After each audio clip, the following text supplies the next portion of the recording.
Bien, en este caso les voy a mostrar un ejercicio de regla de la cadena para funciones de varias variables, en este caso de 3 variables. Vamos a tener una función que le vamos a llamar f o g, cualquiera de las dos formas se le puede llamar, que es una función que depende de 3 variables u, v y w, que a su vez esas variables u, v y w dependen de las siguientes. La u es igual a la x, por lo que entonces va a depender de la variable x. V equivale a x por y, por lo que depende de esas dos letras, así como W, que es x, y, z, y por ende depende de x, y, z. Acá tenemos el esquema de arbolito, que es con el que nosotros usualmente hacemos el planteamiento y con eso también el cálculo de las derivadas parciales, en donde justamente podemos ver que la g depende de esas 3 variables, y a su vez la u depende solo de x, la v depende tanto de x como de la y la w depende de x, de y y también de z. Entonces, con eso nos piden verificar que se satisface esta igualdad.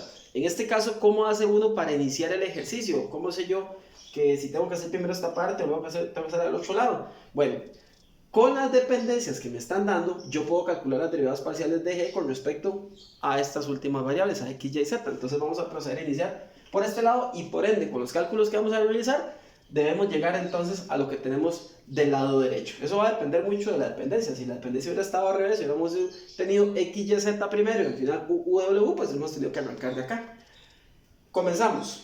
Para sacar la derivada parcial de g respecto a x, siguiendo el esquema del árbol, nosotros básicamente tomamos o sumamos todos los caminos que nos conduzcan de la g a la x. Entonces, en este caso, tenemos derivada parcial de g con respecto a u y derivada parcial de u con respecto a x. Asimismo, tomamos derivada parcial de g con respecto a v y la de v con respecto a x. Y por último, tomamos la derivada parcial de g respecto a w y la w también con respecto a x. Y calculamos, de hecho, cada una de ellas, porque como aquí tenemos u, v y w en términos de esas últimas, x, y, z, podemos calcular esas derivadas que tenemos por acá. Entonces, dice aquí que la derivada de u respecto a x, sería derivada de esto con respecto a x, que es un 1. Luego tenemos que calcular la derivada de v respecto a x, la derivada parcial, que sería entonces en este caso derivar esto respecto a x, me queda la y. Y por último, la derivada de este w con respecto a x sería lo que está multiplicando a la x, que sería syz. Ahora, procedemos a calcular la derivada parcial de g con respecto a y. En este caso solo hay dos caminos que nos conducen de g a y, que sería gv, es decir, derivada parcial de g con respecto a v, y luego la derivada parcial de v con respecto a y, así como la derivada parcial de g con respecto a w y posteriormente wy. Entonces, ya escrito esa sumatoria, lo que hacemos en este caso es sacar la derivada parcial de v con respecto a y. A buena hora pasaron los pericos. Entonces, en este caso, la derivada parcial de v con respecto a y sería básicamente pues la x, que es la que está fungiendo como constante. Aquí tenemos que y va a ser x. Y luego, la derivada parcial de w con respecto a y sería derivar la y, que sería un 1, y mantenemos el producto de la x y de la z, ¿verdad? Porque son constantes que están multiplicando, entonces las dejamos iguales.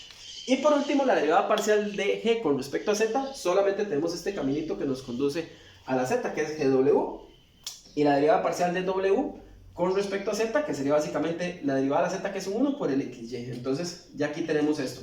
Recuerden que las tres derivadas gu, gv y gw, como la g no es una función específicamente o explícitamente de esas variables, aquí nada más nos dicen que depende de esas tres, pero no nos dicen que es u cuadrado por coseno de v por e a la w, no nos dicen una función específica, pues tenemos que dejarlas así. Por eso la respuesta las trae así, tal cual. Ahora bien, nos piden que tenemos que partir de aquí para llegar allá. Entonces vamos a proceder a hacer el planteamiento de este lado, que dice x por gx más y por derivada parcial de g respecto a y más z por derivada parcial de g respecto a z. Entonces venimos y dejamos la x y planteamos aquí el cambio de lo que nos dio gx, que sería gu por 1, que vamos a ponerlo como gu, más vamos a poner primero la y y luego gv, y por último vamos a poner primero el yz y por último el gw, más dice que ahora sigue la y por gy, que sería básicamente lo que tenemos aquí. Vamos a poner primero la x y luego el gv, y luego el yz o el xz, y luego gw. Y por último ponemos el z por lo que nos dio el gz, que sería esta parte de acá. Vamos a poner primero el xy y luego el gw. Vamos a borrar un toquecito aquí arriba para que continuemos con el desarrollo del problema. Y tenemos lo siguiente, hay que hacer la distribución, hay que distribuir aquí y acá también. La primera me va a quedar entonces x por gu más xy por GV más X por Y por Z por GW. Ahí pueden darse cuenta ustedes que justamente el detallito estético de poner primero las letras es para que se nos acomode primero todo lo que son letras y ya luego las derivadas. Seguimos con esta parte que sería más Y por X GV, vamos a poner XY GV, más XYZ, vamos a ponerlo en el orden alfabético, XYZ GW. Y por último, aquí también vamos a tener XYZ GW. ¿Cómo hacemos ahora para pasar de aquí a acá? Bueno, tenemos que tener en cuenta algo, que aunque lo borramos lo voy a reescribir para que lo recuerden. Recuerden que U valía X, V valía XY y W valía XYZ. Por ende, esta X se va a reemplazar por una U, este XY se va a reemplazar por una V, esta es una W, otra V, otra W y otra W. Entonces, con eso, básicamente ustedes van a ver que ya estamos llegando al resultado indicado, porque aquí podemos ver que tenemos U por GU. Aquí tenemos V con GV y otro V con GV, que entonces sería 2V GV.